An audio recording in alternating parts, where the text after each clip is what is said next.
Hello दोस्तों, स्वागत है आपका फ्रेंड स्टडी सर्किल चैनल में। और दोस्तों, हिंदी के जो भी टेस्ट चल रहे हैं आप लोग इसे दे रहे होंगे, और जो भी नए स्टूडेंट हैं यदि इस पार्ट से देख रहे हैं तो आप पहले पार्ट से देख सकते हैं। और चैनल पे पहली बार विजिट किया है तो आप लोग चैनल को सब्सक्राइब कर लें, जिससे आपको दोस्तों इस टॉपिक से रिलेटेड ऐसे ही वीडियो मिलते रहेंगे।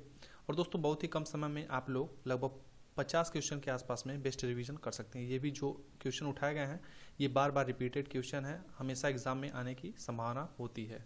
तो दोस्तों, वीडियो को शुरू करते हैं। चैनल पे आपने पहली बार विजिट किया है तो सब्सक्राइब कर लें, वीडियो को लाइक शेयर जरूर कीजिएगा। तो 153 से स्टार्ट करते हैं। इसके पहले हो चुका था, रीतिकाल का वो कौन सा कवि है जो अपनी मात्र एक कृति से हिंदी साहित्य में अमर हो गया। तो दोस्तों, राइट आंसर इसका बताइए क्या होगा। राइट आंसर दोस्तों होगा बिहारी। 154 है, कठिन काव्य का प्रेत किस कवि को कहा जाता है। सेनापति को, चिंतामणि को, मतीराम को या फिर केशवदास को। राइट आंसर दोस्तों होगा ऑप्शन नंबर डी, केशव दास को। अगला है, द्विवेदी युग का नामकरण किसके नाम पर हुआ है। तो ये तो आपको पता होना चाहिए, बहुत बार पूछा हुआ क्वेश्चन है। शांतिप्रिय द्विवेदी, महावीर प्रसाद द्विवेदी, हजारी प्रसाद द्विवेदी या फिर रामावत द्विवेदी। दोस्तों, बी और सी में स्टूडेंट जो है कंफ्यूज हो जाते हैं, तो राइट आंसर होगा महावीर प्रसाद द्विवेदी। 156 नंबर है, हिंदी प्रदीप के यशस्वी संपादक का नाम है। राधा कृष्ण गोस्वामी, बालकृष्ण भट्ट, अंबिका दत्त व्यास या फिर लाला भगवान देव। तो हिंदी प्रदीप जो है बालकृष्ण भट्ट इसके संपादक हैं। राइट आंसर हो जाएगा ऑप्शन नंबर बी। अगला है, निम्नलिखित में कौन सरस्वती पत्रिका के संपादक नहीं रहे हैं। श्याम सुंदर दास, महावीर प्रसाद द्विवेदी, श्री नारायण चतुर्वेदी या फिर शांति प्रिय द्विवेदी। तो दोस्तों, इसका राइट आंसर दोस्तों हो जाएगा ऑप्शन नंबर डी, शांति प्रिय द्विवेदी। उसने कहा था कि मुख्य पात्र का नाम है खालसा सिंह, करतार सिंह, लहना सिंह या फिर परमिंदर सिंह। तो राइट आंसर होगा दोस्तों इसका लहना सिंह। उसने कहा था का जो मुख्य पात्र होंगे वो लहना सिंह है। उसके बाद है 159 में, निम्नलिखित में से कौन सा नाटक प्रसाद का नहीं है। जन्मेजय का नागयज्ञ, स्कंदगुप्त, ध्रुव स्वामिनी या फिर सिंदूर की होली। तो राइट आंसर दोस्तों हो जाएगा सिंदूर की होली। बाकी इनके ही हैं, जयशंकर प्रसाद ही प्रसाद, जैसा कि शॉर्टकट में बताया गया है। हिंदी साहित्य के आधुनिक काल को इस नाम से भी अभिहित किया जाता है। जीवनी काल, पद्य काल, संस्मरण काल या फिर गद्य काल। तो राइट आंसर दोस्तों बताइए क्या होगा। राइट आंसर दोस्तों हो जाएगा गद्य काल। हिंदी साहित्य में प्रयोगवाद के प्रवर्तक का नाम है। निराला, अज्ञेय, पंत या फिर जयशंकर प्रसाद। तो राइट आंसर दोस्तों हो जाएगा प्रयोगवाद के प्रवर्तक जो है अज्ञेय को कहा जाता है। बहुत बार क्वेश्चन ये पूछा गया है। मृगनयनी उपन्यास के रचनाकार हैं उपेंद्र नाथ अस्क, यशपाल, जैनेन्द्र कुमार या फिर वृंदावन लाल वर्मा। तो मृगनयनी जो है वृंदावन लाल वर्मा की उपन्यास है।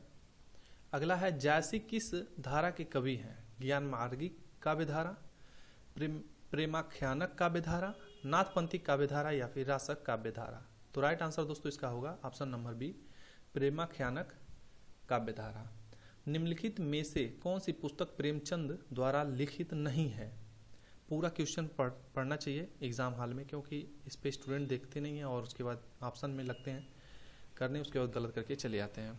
तो कायाकल्प, जयपराजय, रंगभूमि या प्रेमाश्रम। तो जयपराजय जो है इनकी रचना नहीं है, बाकी ये तीनों हैं। कायाकल्प है, रंगभूमि है, प्रेमाश्रम है, गबन है, गोदान है। अगला है, कितने पाकिस्तान नामक उपन्यास के लेखक हैं। राजेंद्र कुमार, कमलेश्वर, सत्यप्रकाश मिश्र या फिर खुशवंत सिंह। राइट आंसर हो जाएगा कमलेश्वर। मोस्ट इंपॉर्टेंट, मैथिल कोकिल किसे कहा जाता है। विद्यापति, अमीर खुसरो, चंद बरदाई या फिर हेमचंद। राइट आंसर दोस्तों हो जाएगा ऑप्शन नंबर ए, विद्यापति को मैथिल कोकिल कहा जाता है। अगला है, प्रकृति के सुकुमार कवि किसे कहा जाता है। जयशंकर प्रसाद को, सुमित्रानंद पंत को, महादेवी वर्मा को या फिर निराला को। राइट आंसर होगा सुमित्रानंदन पंत को प्रकृति के सुकुमार कवि कहा जाता है। अगला है, एक भारतीय आत्मा किसे कहा जाता है। जयशंकर प्रसाद, माखनलाल चतुर्वेदी, रामधारी सिंह दिनकर या फिर सुमित्रानंदन पंत। तो राइट आंसर दोस्तों होगा माखनलाल चतुर्वेदी को एक भारतीय आत्मा कहा जाता है। कथा सम्राट किसे कहा जाता है।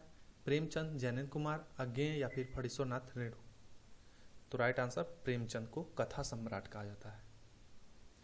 बाल चित्रण में कौन सा कवि श्रेष्ठ है? रसखान, मीराबाई, सूरदास, कबीरदास। तो राइट आंसर होगा सूरदास।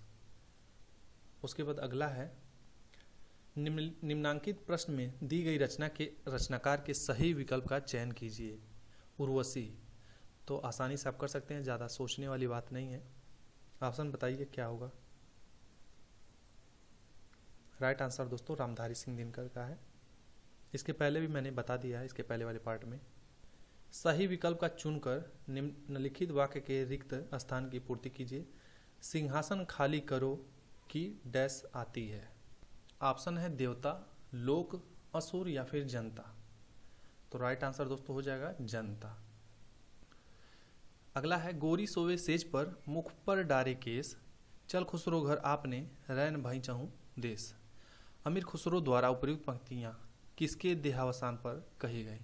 कुतुबुद्दीन मुबारक शाह, हजरत निजामुद्दीन औलिया, गयासुद्दीन बलबल या फिर हजरत मोइनुद्दीन चिश्ती। तो राइट आंसर दोस्तों हो जाएगा हजरत निजामुद्दीन औलिया के देहावसान पे ये अमीर खुसरो ने कहा था। कई दिनों तक चूल्हा रोया चक्की रही उदास, कई दिनों तक कानी कुतिया सोई उसके पास। उपर्युक्त पंक्तियां किसकी कविता से उद्धृत हैं? नागार्जुन, केदारनाथ अग्रवाल, रघुवीर सहाय या फिर त्रिलोचन। तो राइट आंसर दोस्तों हो जाएगा नागार्जुन। ऑप्शन नंबर ए सही है। अज्ञेय की किस कविता में उपमानों के मैले होने की बात कही गई है? हरी घास पर क्षण भर, नदी के द्वीप, कलगी बाजरे की या फिर यह द्वीप अकेला। तो राइट आंसर दोस्तों हो जाएगा कलगी बाजरे की। तो जितने लेखक से रिलेटेड क्वेश्चन थे वो कंप्लीट हो चुके हैं। चलिए हम लोग देखते हैं अगला। कह रहा क्वेश्चन निम्नलिखित में से कौन पश्चिमी हिंदी की बोली नहीं है? बुंदेली, ब्रज, कन्नौजी और बघेली। तो राइट आंसर दोस्तों होगा बघेली। बाकी ये तीनों जो हैं बुंदेली, ब्रज और कन्नौजी जो हैं पश्चिमी हिंदी की बोलियां हैं। भारतीय संविधान के किन अनुच्छेदों में राजभाषा संबंधी प्रावधानों का उल्लेख है? बार बार ये क्वेश्चन पूछा जाता है। 343 से 351, 434 से 315, 343 से 135 तक या फिर 334 से 153 तक। तो आप आसानी से इसका आंसर दे सकते हैं यदि थोड़ा सा भी पढ़ा होगा तो राजभाषा संबंधी प्रावधान जो हैं 343 से 351 तक के आर्टिकल में दिए गए हैं। दक्षिण भारत हिंदी प्रचार सभा का मुख्यालय कहाँ पर स्थित है? हैदराबाद, बेंगलोर, चेन्नई या फिर मैसूर। तो दक्षिण भारत हिंदी प्रचार सभा का दोस्तों मुख्यालय जो है हेडक्वार्टर चेन्नई में स्थित है। अगला है निम्नलिखित में से कौन सी सघोष महाप्राण ध्वनि है? ख, घ, ज या फिर ठ। तो राइट आंसर दोस्तों इसका होगा ऑप्शन नंबर बी, घ जो है ये सघोष महाप्राण ध्वनि है। निम्नलिखित में से कौन सा पश्च स्वर है? आ, ई या फिर अ। तो पांचवा का राइट आंसर अब बताइए क्या होगा। राइट आंसर दोस्तों हो जाएगा ऑप्शन नंबर ए। पश्च स्वर कौन कौन से होते हैं तो मैं आपको बताना चाहूंगा। आ होता है, छोटाऊ होता है, बड़ाऊ होता है, ओ होता है, अ होता है और अ होता है। 6 नंबर है हिंदी साहित्य का इतिहास सबसे पहले किसने लिखा है? ग्रियर्सन ने, शिव सिंह सेंगर ने, गारसा दत्तासी ने या फिर रामचंद्र शुक्ल ने। हिंदी में हिंदी साहित्य का इतिहास सबसे पहले किसने लिखा? राइट आंसर दोस्तों होगा शिव सिंह सेंगर ने। राइट आंसर हो गया शिव सिंह सेंगर। अगला है हिंदी साहित्य की भूमिका पुस्तक के लेखक कौन है? रामचंद्र शुक्ल, राम कुमार वर्मा, विश्वनाथ प्रसाद मिश्र या फिर हजारी प्रसाद द्विवेदी। हिंदी साहित्य की भूमिका जो है हजारी प्रसाद द्विवेदी ने लिखा है। राइट आंसर हो जाएगा ऑप्शन नंबर डी। निम्नलिखित में से कौन अष्टछाप का कवि है? मीराबाई, रसखान, सूरदास या विद्यापति। राइट आंसर आप बताइए क्या होगा। राइट आंसर दोस्तों होगा अष्टछाप जो है सूरदास है, कवि जो है सूरदास हैं। उसके बाद आनंद कादम्बिनी पत्रिका के संपादक कौन थे? चौधरी बद्री नारायण प्रेमघन, भारतेंदु हरिश्चंद्र, शिव प्रसाद सितारे हिंद या फिर महावीर प्रसाद द्विवेदी। आनंद कादम्बिनी। राइट आंसर दोस्तों होगा चौधरी बद्री नारायण प्रेमघन। निम्नलिखित में से कौन सप्तक परंपरा का कवि नहीं है? हरि नारायण व्यास, श्रीकांत वर्मा, नेमीचंद जैन या फिर नरेश मेहता। तो राइट आंसर दोस्तों होगा श्रीकांत वर्मा जो है ये सप्तक परंपरा के कवि नहीं है। भाग्यवती के लेखक कौन है? लाला श्रीनिवास दास, देवकी नंदन खत्री, श्रद्धाराम फिलौरी या फिर लज्जाराम मेहता।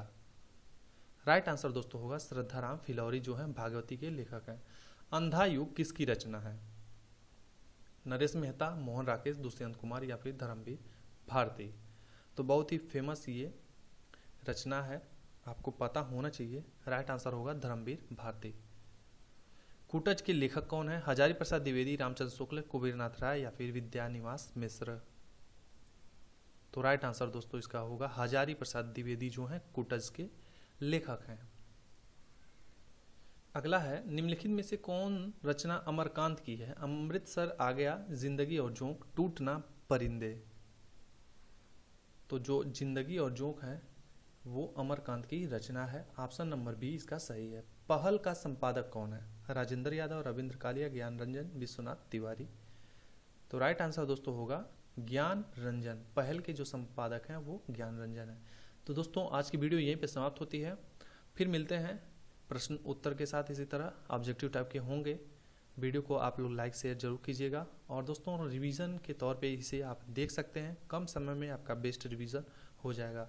यदि आप वीडियो नहीं देखना चाहते हैं तो भी इसमें बोल दिया गया है, आप सुन सकते हैं, सोते हुए भी इसे सुन सकते हैं, जिससे आपको ऑप्शन के तौर पे याद हो जाएंगे। बहुत ही हेल्पफुल होंगे दोस्तों एग्ज़ाम की दृष्टि से। जितने भी एग्ज़ाम होते हैं वनडे के और उसमें हिंदी के पोर्शन है तो आपके यहीं से लगभग 90% कवर हो जाएंगे क्वेश्चन, यहीं से सीधे सीधे आपसे उठा लिए जाते हैं। मिलते हैं, तब तक अपना ख्याल रखें, तैयारी करते रहें। Take care, bye bye.